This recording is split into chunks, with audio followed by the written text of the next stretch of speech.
Voici quelques-uns des cas les plus atroces de personnes montées dans la voiture d'un inconnu et qui ne sont jamais revenues vivantes. Ce moment-là, cette décision même d'aller quelque part, ça change tout. Là dehors, quand on vous emmène dans un endroit isolé, vos chances de survie chutent en flèche. Et il y a une chose que l'attaquant a sur vous, l'avantage.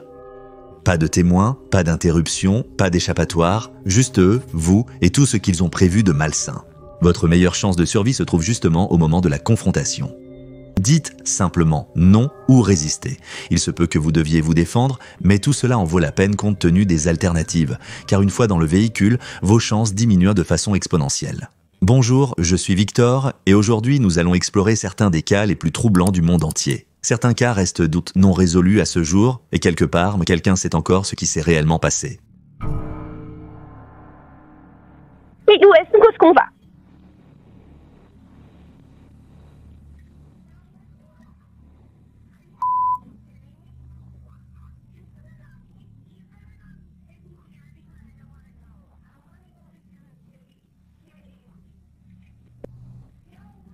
Tu es né en ville, n'est-ce pas?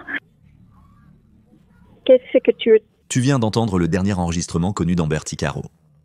La police d'Edmonton, au Canada, a publié cet enregistrement audio en 2012. Et beaucoup pensent que cette jeune femme autochtone, qui a disparu 1 an et demi plus tôt, peut être entendue lors de cet appel avec un homme qu'il croit être son meurtrier. Vous voyez, en août 2010, en Alberta, au Canada, Amber, qui a 20 ans, vit avec son fils Jacob, âgé de 14 mois. Ils vivent ensemble à Fort McCurry, une petite ville du nord de l'Alberta, avec sa mère, Tutsi. Ils sont membres de la Première Nation Mikizoukré. La vie n'a pas été facile pour Amber. En fait, elle a passé quelques courtes périodes dans un refuge pour femmes. Donc, le mardi 17 août, Amber et Jacob montent d'abord d'un vol WestJet sans retour pour Edmonton.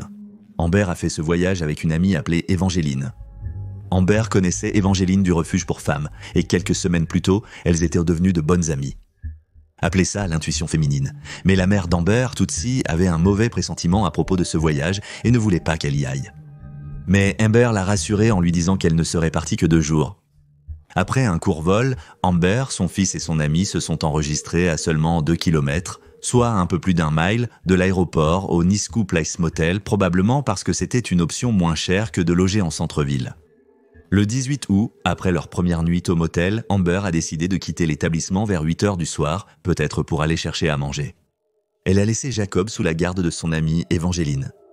Elle s'était vue pour la dernière fois en train de partir avec un homme inconnu, vraisemblablement en faisant de l'autostop avec lui alors qu'elle montait dans son véhicule. Les témoins ne se souviennent pas exactement du véhicule qu'il conduisait. Selon sa mère, elle et Amber sont en contact régulier tout au long de la journée, mais pour une raison inconnue, ce jour-là, Amber a cessé de répondre. Cela l'a beaucoup inquiétée car ce n'était pas dans ses habitudes. Finalement, elle était tellement inquiète qu'elle a réussi à joindre l'amie d'Amber, Evangeline, et l'a appelée, mais Evangeline a rassuré Tutsi en lui disant qu'Amber était au motel en train de dormir avec Jacob. Bien sûr, c'était un mensonge, mais Evangeline voulait simplement calmer sa mère et attendre qu'Amber revienne finalement. Cependant, l'intuition de Tutsi était juste. Dès le lendemain, le 19 août, Evangeline a contacté la mère d'Amber pour lui faire savoir qu'Amber n'était toujours pas revenue d'Edmonton et a finalement révélé qu'Amber était partie au milieu de la nuit. Tutsi a tout de suite compris que quelque chose n'allait pas, car Amber n'aurait jamais laissé son fils sans surveillance aussi longtemps avec quelqu'un qu'elle connaissait à peine, ami ou pas. Elle a contacté la police, et plus précisément la Gendarmerie royale du Canada qui s'occupe de ce genre de cas, mais la Gendarmerie royale du Canada ne l'a pas prise au sérieux et a dit à la mère d'Amber qu'elle était probablement simplement sortie faire la fête et de rappeler dans les 24 heures. Mais ce qui est ridicule ici, c'est que lorsqu'ils ont finalement ouvert l'enquête 24 heures plus tard, ils l'ont refermée 8 jours après. Le 4 septembre, la Gendarmerie royale du Canada a annoncé qu'elle n'avait aucune raison de croire qu'Amber était en danger et qu'elle, je cite, savait qu'elle se trouvait toujours dans la région d'Edmonton. Je ne peux pas imaginer ce que la mère d'Amber doit traverser en ce moment, sans parler de son fils qui est privé de sa mère. Il a fallu plus d'1 mois après la disparition d'Amber pour que l'affaire soit rouverte le 23 septembre 2010. Il est peu probable qu'une enquête ait même été menée avant cela. Et ce qui est encore plus choquant, c'est qu'il a fallu 4 mois aux autorités rien que pour interroger sa mère. L'enquête semblait mince, presque vide, à l'exception d'un élément de preuve crucial. Et honnêtement, cela pourrait être dû à la façon dont les choses ont été traitées avec tant de négligence dès le tout début. Il y a eu des retards dans les signalements, des erreurs critiques et des moments qui ne peuvent être décrits que comme des échecs complets. La Gendarmerie royale du Canada a même détruit les affaires d'Amber, des objets qui n'avaient jamais été correctement examinés ou traités. Il n'y avait ni policiers, ni chiens de garde, ni équipe de recherche, ni hélicoptère, rien de tout cela.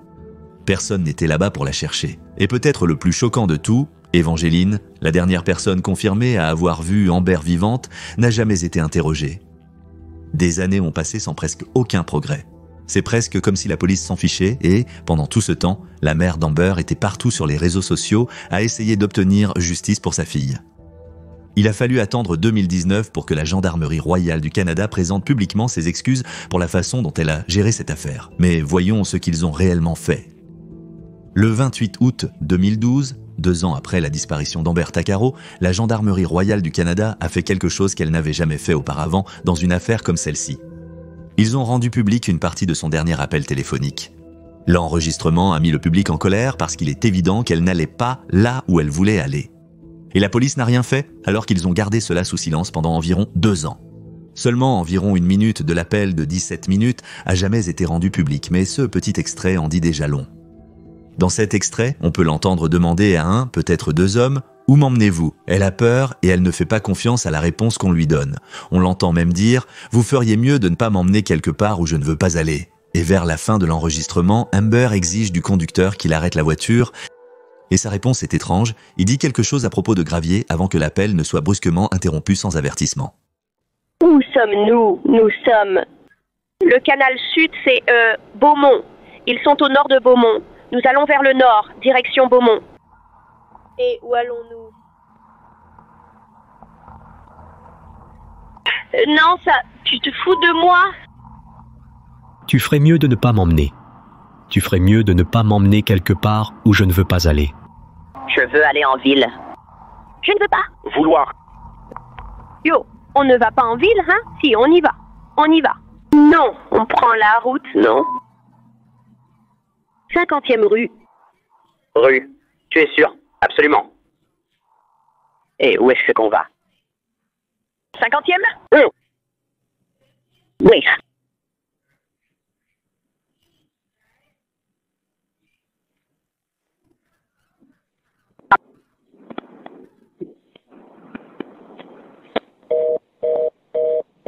C'est la dernière fois que quelqu'un a entendu la voix d'Amber.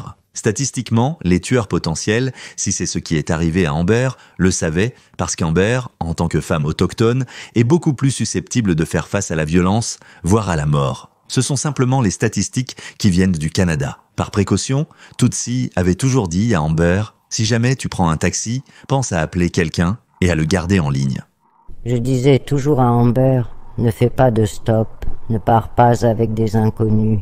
Et si tu es dans un taxi, même si tu dois faire semblant d'être au téléphone, fais-le, juste pour que la personne pense que tu parles à quelqu'un et...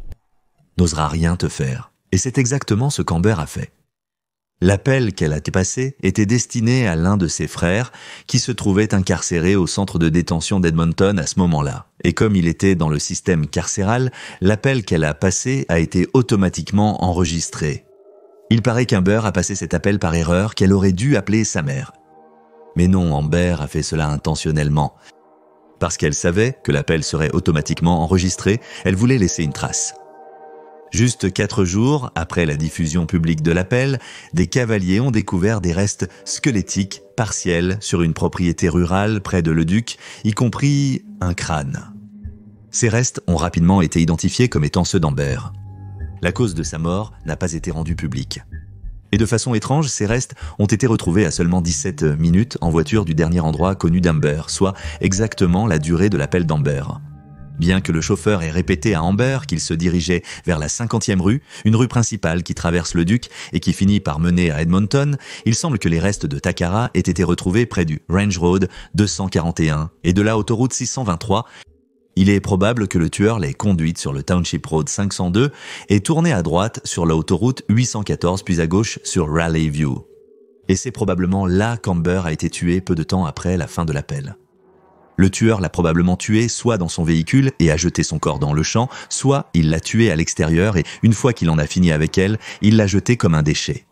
C'est malheureux que la police canadienne ne veuille pas révéler ce qui s'est passé, probablement parce que cela couvre sa propre inaction embarrassante. Dans cette affaire est l'enfer absolu que la mère d'Amber, son fils, ses amis et sa famille ont traversé. Et malgré les 14 années qui se sont écoulées depuis la disparition, l'enlèvement et le meurtre d'Amber Takara. Il semble que la police n'ait identifié aucun suspect, ni aucune personne d'intérêt dans cette affaire. Juste l'appel téléphonique et la voix que vous avez entendue. Et cela a provoqué des spéculations folles. La famille d'Amber a même, à un moment donné, cru qu'Evangeline en savait plus sur la disparition d'Amber qu'elle ne le laissait paraître et qu'elle aurait peut-être été impliquée. Cela est dû aux histoires incohérentes qu'ils disent qu'Evangeline a données au sujet de l'endroit où se trouvait Amber. Pourquoi a-t-elle menti à Tootsie en disant qu'Amber dormait au motel avec son fils ? Peut-être qu'agir plus tôt aurait sauvé Amber. Cependant, pour être juste, ce n'est pas exactement la faute d'Evangeline si elle n'a pas été interrogée pendant des mois par la police. Puis, en janvier 2020, un tuyau anonyme a été reçu par un homme qui a fait plusieurs publications sur les réseaux sociaux, affirmant qu'il croyait que son père avait assassiné Amber Tuccaro, ainsi que plusieurs autres femmes au Canada et aux États-Unis, remontant jusqu'aux années 1970. Il a affirmé avoir transmis ces informations à diverses autorités et que lui, ainsi que plusieurs autres membres de sa famille, avaient identifié l'homme lors de l'appel téléphonique comme étant son père. Il a déclaré qu'il vivait en zone rurale dans la grande région d'Edmonton et que son père avait des antécédents de violence. Il a également dit qu'il avait partagé ses enregistrements de son père avec les proches d'Amber qui ont aussi rapporté qu'ils semblaient similaires.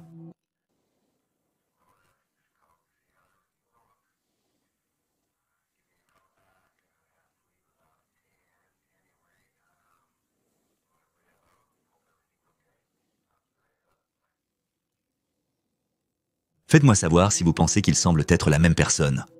Et aussi prometteur que cela puisse paraître, il semble que cela n'ait mené nulle part, car lorsqu'il a signalé cela à la Gendarmerie royale du Canada et tous les dossiers dans lesquels son père aurait pu être impliqué, la Gendarmerie royale du Canada l'a rejeté en disant que beaucoup de ses affaires étaient déjà résolues. Maintenant, c'est aussi une perspective effrayante. Soit son père n'était pas impliqué et la bonne personne a été arrêtée, soit la police a laissé passer plusieurs fois un tueur en série potentiel. Et en parlant de tueurs en série, à partir de 2015, la police a admis qu'elle envisageait la possibilité qu'un tueur en série opère dans la région de Leduc. Tout d'abord, il y avait au moins 15 affaires non résolues de femmes et de filles autochtones disparues ou assassinées dans la grande région d'Edmonton. Plus accablant encore, entre 2002 et 2015, les corps de 4 femmes autochtones différentes ont été retrouvés dans une petite zone rurale près de Leduc, y compris Amber Tuccaro. Toutes les femmes, sauf Amber, travaillaient comme travailleuses du sexe, ce qui statistiquement faisait d'elles l'un des groupes de femmes les plus vulnérables et plus susceptibles de monter dans un véhicule avec un inconnu. Parmi ces victimes, on compte par exemple Dolores Brawler, qui avait 33 ans, vue pour la dernière fois en train de faire de l'autostop le 12 mai 2004 et signalée disparue en 2005. Son crâne a été retrouvé en 2015 près de Roleview. Il y a aussi Edna Bernard, qui avait 28 ans, mère de 6 enfants. Elle a été vue pour la dernière fois dans un véhicule avec des personnes inconnues le 22 septembre 2002, et le lendemain, son corps a été retrouvé dans un champ. Elle avait été battue, étranglée et brûlée vive. Ensuite, il y a Katie Ballantyne, 40 ans, également mère de famille, portée disparue le 5 mai 2003. Ses restes décomposés ont été retrouvés 2 mois plus tard dans une ferme près de Township Road, 500. Toutes ces femmes ont une chose en commun. Elles étaient autochtones, elles faisaient toutes de l'autostop et elles ont toutes été retrouvées dans la même petite zone. Pendant un certain temps, la police a pensé que Bernard et Ballantyne avaient peut-être été tués par la même personne, un suspect, Thomas Wickla. Il a été envisagé mais il purgeait une peine de prison à perpétuité depuis 2007. Finalement, en 2015, la Gendarmerie royale du Canada a annoncé qu'elle effectuerait d'autres recherches de corps dans la région. Mais on peut se demander, et s'il restait encore des restes non découverts ? Les restes d'une femme non autochtone impliquée dans le travail du sexe dans la rue ont également été retrouvés à peu près au même moment que ceux de Dolores Brawlers.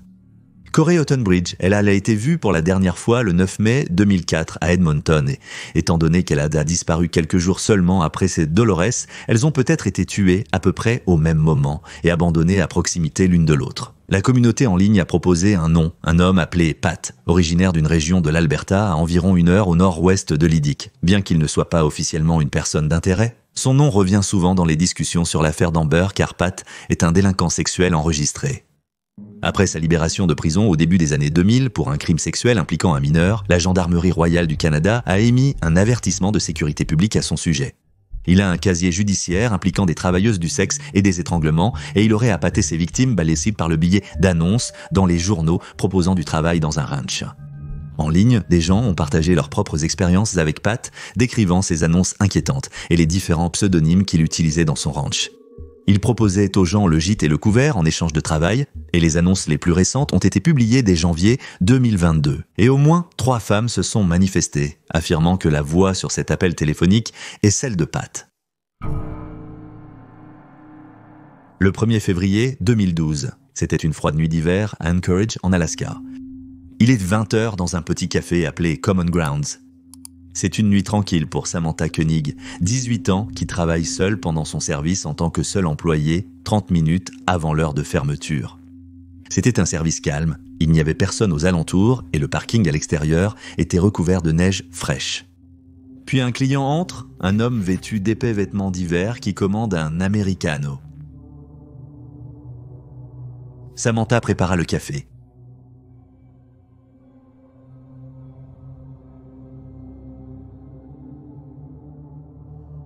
Elle a versé le café et a mis le couvercle sur la tasse. Elle a tendu. Ce serait la dernière transaction qu'elle ferait jamais. Elle ne le savait pas encore. Avançons rapidement, il est 20h30. Son petit ami Dwayne est arrivé pour la récupérer comme il le faisait habituellement après son service. Mais il a découvert que le café était fermé, le parking vide et Samantha introuvable. Il lui a envoyé beaucoup de messages, a attendu encore plus longtemps sans réponse. Mal à l'aise, il s'est dit qu'elle était peut-être rentrée plus tôt chez son père et qu'il y avait eu une sorte de malentendu, au moins pour éviter ses propres pensées négatives intrinsèques. Lorsqu'il est arrivé chez son père James a ouvert la porte. Samantha n'était pas à la maison et n'avait jamais appelé là non plus. Presque pris de panique, soudain, le téléphone de Duane a reçu un message. C'était Samantha. Elle a dit qu'elle avait besoin de temps pour réfléchir, de prendre un peu de distance et qu'elle reviendrait dans quelques jours. Tout le monde pensait que c'était extrêmement inhabituel de sa part. Elle n'a jamais laissé entendre qu'elle se sentait stressée ou qu'elle voulait s'éloigner. Les 2 hommes y ont réfléchi un moment et ont décidé de ne prendre aucun risque. Le lendemain, le 2 février, ils se sont rendus au poste de police d'Anchorage pour signaler sa disparition. La police a d'abord contacté la propriétaire du magasin, Michelle Duncan, et elle a confirmé que son employé du matin avait trouvé le magasin complètement en désordre. Elle n'avait eu aucune communication de la part de Samantha non plus, à l'exception d'un message texte disant qu'elle avait juste passé une mauvaise journée et qu'elle quittait la ville pour le week-end. Au début, les enquêteurs ont considéré cela comme un cambriolage qui avait mal tourné. Et où pourrait-elle aller, seule ? Elle n'avait pas de véhicule et la température extérieure était dangereusement basse. Non, elle a dû partir avec quelqu'un ou pire, être enlevée. Puis sont arrivées les images de vidéosurveillance, granuleuses et floues, mais elles ont tout changé. Les images montraient Samantha obéissant à un homme armé, lui remettant de l'argent, puis étant maîtrisée et emmenée. La police d'Anchorage a fait appel au FBI pour obtenir de l'aide supplémentaire, car malgré la faible qualité de l'image, il s'agissait clairement d'un enlèvement. Bien que Samantha n'ait aucun antécédent criminel ni aucune raison pour que quelqu'un l'enlève, le fait est que son travail, seul et tard le soir, l'a placée dans une position isolée et vulnérable. La recherche de Samantha a attiré l'attention nationale. Son père, James, a mobilisé le public.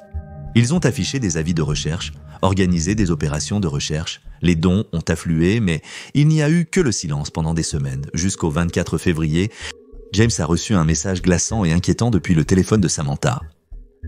Panneau du parc Connor sous la photo d'Albert. N'est-elle pas jolie ? James et Dwayne ont couru jusqu'au parc.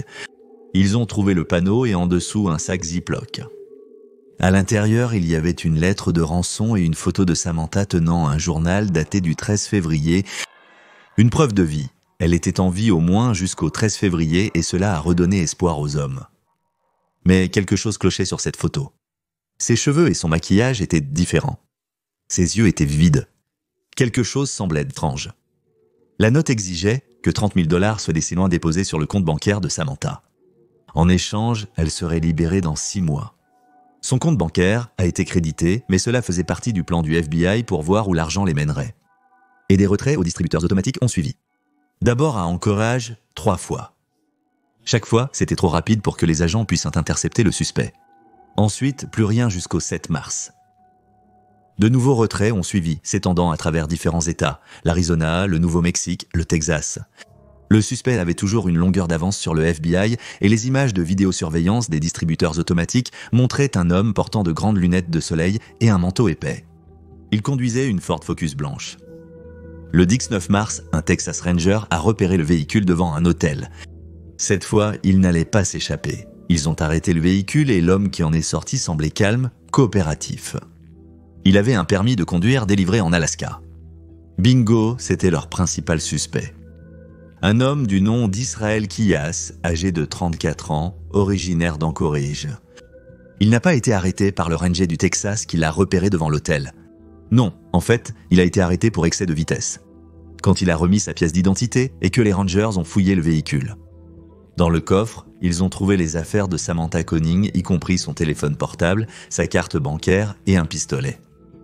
Tout semblait correspondre au suspect sur les images de la caméra de les distributeurs automatiques de billets au café, aux distributeurs automatiques en train de retirer de l'argent. Et avec les affaires de Samantha, c'était bien lui.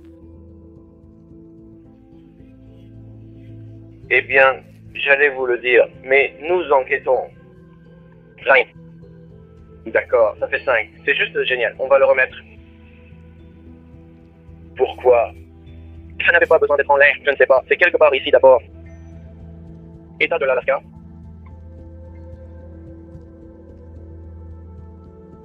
Nous sommes maintenant le 13 mars, et à Lufkin, au Texas, Israël Kiyas est assis dans la salle d'interrogatoire. Il est poli, posé et presque d'un calme déconcertant.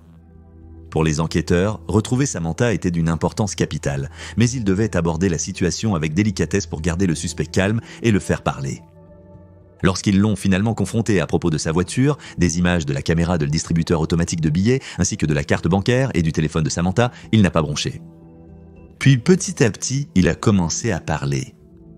Et ce qui s'est déroulé était vraiment terrifiant. C'était un prédateur avec de nombreux secrets. Keith a admis avoir envoyé cette photo de rançon. Le seul problème, c'est que Samantha était déjà morte quand la photo a été prise. En fait, il a admis l'avoir tuée seulement quelques heures après l'avoir enlevée. Son plan initial était simplement de cambrioler le café, mais en regardant Samantha préparer son café, il a décidé qu'il allait l'enlever. Il a dit qu'il a commencé par mettre la main sur son pistolet et, lorsqu'elle lui a tendu son americano, il a très calmement sorti son arme et l'a pointée directement sur elle. Il lui a d'abord ordonné de lui remettre tout l'argent, puis d'éteindre les lumières. Lorsqu'il a remarqué qu'elle coopérait et qu'il n'y avait personne autour, il a décidé d'aller encore plus loin. Il est passé par la fenêtre, lui a attaché les mains dans le dos et lui a fourré une liasse de serviettes en papier dans la bouche. Puis, avec le pistolet appuyé contre son dos, il l'a fait sortir de la cabane et l'a conduite vers son pick-up. Pendant tout ce temps, son pistolet était pressé contre son dos. Lorsqu'il est arrivé à la voiture, il a ouvert la porte côté passager et l'a poussée à l'intérieur avant de la refermer et de se diriger vers le côté conducteur. Il lui a assuré que si elle essayait de crier ou d'alerter quelqu'un, il la tuerait. Il a pris son téléphone, ses cartes de crédit et il a envoyé le premier message à Dwayne en disant qu'elle allait partir quelques jours et de prévenir son père. Il a ensuite retiré les batteries de son téléphone et les a jetées pour que les antennes relais ne puissent pas les localiser. Il a obtenu sa coopération en lui disant qu'il ne s'agissait que d'un enlèvement temporaire jusqu'à ce que son père envoie de l'argent. Samantha a insisté sur le fait qu'il n'était pas riche et que son père ne pourrait jamais se permettre d'envoyer beaucoup d'argent, mais Israël lui a dit de ne pas s'inquiéter. Il l'a ensuite conduite chez lui a ordonné de s'installer sur la banquette arrière et l'a recouverte d'une bâche pour la cacher de toute personne passant à proximité. Ensuite, il est entré auprès de sa petite amie et de sa fille de 10 ans.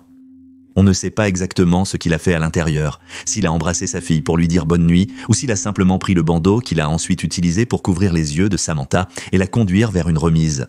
Une fois à l'intérieur, il l'a attachée avec une corde, surtout autour du cou, puis il a mis de la musique pour couvrir tous les bruits qu'elle pourrait faire. Il est reparti, puis est revenu après un certain temps. Cette fois, il a dit à Samantha que son père avait payé la rançon et qu'elle serait libérée. Samantha a été soulagée. Elle s'est penchée en avant et a poussé un soupir. Mais tout cela était un mensonge et le genre de tactique de manipulation qu'il utilisait pour obtenir sa coopération pour ce qui allait suivre. Alors qu'elle baissait encore plus sa garde, il la repoussa contre le mur, la lia encore plus fermement qu'avant et abusa d'elle avant de finalement l'étrangler à mort. Après cela, il est retourné dans sa maison, a réveillé sa fille de 10 ans et lui a simplement expliqué qu'ils allaient repartir pour une croisière de 2 semaines. Ce n'est qu'à son retour, le 17 février, qu'il a déballé le corps de Samantha et a trouvé qu'elle avait l'air plutôt vivante, suffisamment vivante pour poser pour une photo. En réalité, elle avait été congelée dans son abri de jardin pendant plus de 2 semaines. Il a décongelé son corps sous un radiateur. Il l'a assise, lui a arrangé les cheveux, lui a maquillé le visage, il lui a cousu les paupières ouvertes et il a pris une photo d'elle tenant un exemplaire de l'Anchorage Daily News. Et c'est cette photo de preuve de vie morbide qu'il a laissée dans le parc pour que son père et son petit ami la voient, puis il l'a démembrée. Il a conduit les enquêteurs au lac Matansuka, un endroit tranquille juste à l'extérieur d'Anchorage. Sous la glace, alourdie par du fil de pêche et des chaînes, ils ont retrouvé ce qu'il restait de Samantha Koenig. Mais Samantha n'était pas sa première victime, loin de là. Pendant de nombreux mois, Keyes a lentement distillé des informations sur ses autres victimes. Il a dit aux enquêteurs qu'il était tueur en série depuis plus de 10 ans. Un tueur méthodique. En ce moment, il n'y a personne qui me connaisse, ou qui m'ait jamais connu, qui sache vraiment quoi que ce soit sur moi. Ils savent qu'ils vont te dire quelque chose qui ne correspond pas du tout à ce que je te raconte, parce qu'en gros, je suis 2 personnes différentes. Et la seule personne qui sait à propos de ce que je te dis, le genre de choses que je te raconte, c'est moi. Depuis combien de temps es-tu 2 personnes différentes? Depuis longtemps, 14 ans. Il a voyagé à travers les États-Unis en ciblant des victimes au hasard. Il enterrait des kits de meurtre des années à l'avance, des seaux remplis d'armes à feu, de liens en plastique et d'argent liquide, attendant le bon moment. Il ne connaissait aucune de ses victimes à l'avance. Il choisissait des personnes sans lien avec lui, des personnes qu'il pensait qui ne manqueraient pas tout de suite. Il évitait toute trace numérique. Pas de téléphone, pas de recherche sur Internet, aucun schéma reconnaissable. Il appelait simplement cela un passe-temps. Dans le Vermont, il a admis avoir tué Bill et Lorraine Currier en 2011. Il s'est introduit chez eux, les a enlevés, puis les a tués dans une ferme abandonnée. Leurs corps n'ont jamais été retrouvés. Il a laissé entendre qu'il y en avait plus, au moins 11 victimes, peut-être même davantage. Il a affirmé qu'il avait commencé à tuer entre 2001 et 2005, peut-être même plus tôt. Il semblait prendre plaisir à ses conversations avec ses agents. Tout cela n'était qu'un jeu pour lui. En fait, il a simplement dit aux agents de chercher ses victimes près de ses itinéraires de voyage et a refusé d'être plus précis. Israël, il n'a ressenti aucun remords. Il a aimé ce qu'il a fait. Il a parlé du plaisir qu'il prenait à faire ce qu'il faisait. Il a parlé, vous savez, que s'il n'avait pas été arrêté, certains de ses projets futurs et ce qu'il aurait fait, ce qui incluait de continuer à faire ce qu'il faisait, de continuer à enlever et tuer des gens. Donc il n'avait absolument aucun remords. Le FBI a essayé de retracer ses déplacements depuis Anchorage, le Vermont, le Texas, l'État de Washington, New York, l'Arizona et la Californie. Ils ont effectivement retrouvé plusieurs de ces kits de meurtre et quelques victimes. Mais malheureusement, beaucoup d'autres victimes restent inconnues. Keyes a également avoué 2 braquages de banque, celui de Tupper Lake en 2009 et un autre commis après le meurtre de Samantha au Texas. Le 2 décembre 2012, Keyes a été retrouvé mort dans sa cellule de prison à Anchorage. Il s'était tranché les poignets avec une lame de rasoir et s'était étranglé avec un drap. Mais ce n'était pas un acte de remords. À côté de lui se trouvait une lettre de suicide. Il n'y mentionnait même pas le nom de Samantha. Il n'y avait aucune mention de remords. C'était un discours troublant et poétique sur la violence, les démons et les derniers instants de ses victimes. Keyes avait utilisé son propre sang pour dessiner 11 crânes, et le FBI soupçonnait cette photo qu'ils ont diffusée. Chaque crâne ressemblait à une victime de Keyes. Malheureusement, seules 3 de ces victimes ont jamais été confirmées. Le reste semble toujours être là dehors, attendant simplement d'être découvert. Parce que malheureusement, Keyes a emporté ses secrets dans la tombe.